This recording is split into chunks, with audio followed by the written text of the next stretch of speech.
as educators, we want to make sure that we are giving our students the best benefit of the doubt, that we're grading their papers correctly, that we're doing everything we should. And so if we want to do that, if we want to ensure the integrity of our grading system, we should use a rubric. What is a rubric? And what does that have to do with integrity?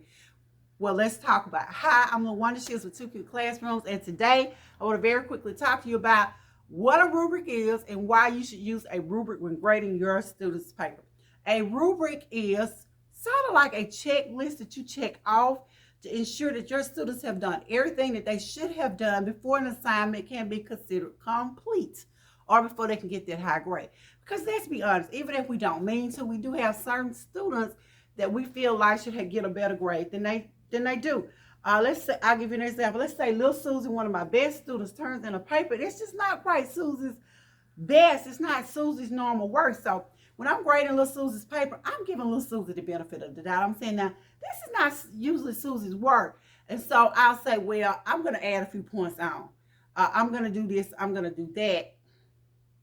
By the time I get to little Johnny's paper, little Johnny has not been my best student, but little Johnny does a fantastic job on this paper. So what I do is I grade little Johnny a little harder than I grade little Susie. Well, to stop that, use a rubric. And not saying we do that intentionally. Like I said, it could be unintentionally. So to ensure the integrity of our grading system, we need to all make sure that we are using a rubric when grading our students. Another reason to use a rubric is because when I first get my stack of papers, because I'm an English teacher, and a lot of times we give those writing assignments, essays, even if they're paragraphs, and let's say I have 120 students. When I first sit down to grade those papers, what I'm going to do is the first 10, 20 papers I grade, they're going to get my utmost attention. I've had my cup of coffee, I'm fresh, I've gotten up, I'm geared up and I'm ready to go. They get my best. By the time I get to paper 88 or paper 90, I'm not at my best. I'm not fresh anymore. I'm not geared up. I'm not excited. Woo! I'm grading them at the bare minimum. So to ensure that I don't do this, to ensure that you don't do this, the best thing to do is to use a rubric or a checklist. So a checklist or a rubric can go from a 1 to a 4, or however you want to do it, however you slice it up, because you can create your own rubric, with 1 being the lowest and let's say 4 or 5 is the highest.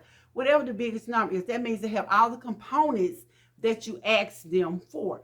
So if we're grading an essay, I might give so many points for having an introduction, so many points for having the number of paragraphs in each in the essay, so many points for having the correct number of sentences per paragraph.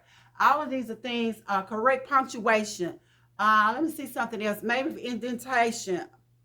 If they stayed on topic, if it was short, if it was concise, if they follow all of the rules, then they would be checking at a 5 every time. 5, 5, 5. But if they're missing one part, then I would look down my rubric, go down the list, and see where they would fall. This would ensure that I am maintaining my integrity, that I'm grading these papers the right way, that I'm doing everything I should do. Another way to ensure your integrity, along with using that rubric, is of course to cover the students' names up. Even if you've assigned numbers, make sure you don't know whose number is what. Grade those papers blind. That way you have ensured the integrity of your grading system.